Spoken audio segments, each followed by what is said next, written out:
So, welcome to the unboxing of the Huawei Watch Fit 5 Pro. Now, I did get mine in black, so both the watch itself and the straps are black. And so let's go ahead and see what's inside the box. This watch does support either Android or iPhone connection. So whether you're an iPhone user or an Android user, you should be able to use this watch with your phone. And then the first thing that you see whenever you open up the box is the watch itself. So let's just go ahead and remove this top lid, and you can remove the watch. And then let's see what else is inside the box. So now you have two smaller boxes on the inside. When you flip or when you open this flap, you should be able to find your charger. So here you have the charger for your watch. It looks like this.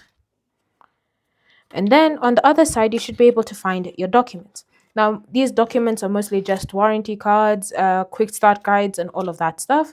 So you should be able to find them inside the box. So let's just go ahead and put those back.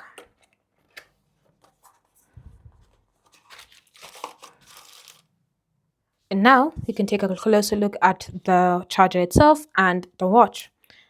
So let's unseal this. And this is how the charger looks like. It is a slightly longer cable, so it has more reach. Then this is the end you plug into power, and this is where you place your watch. Now let's go ahead and look at the watch. And so this is how the Huawei Watch Fit 5 Pro looks immediately out of the box. So stick around for more tutorials that I'm going to do about this watch. If you have any comments or questions, feel free to leave them down below, and I'll see you guys in the next video.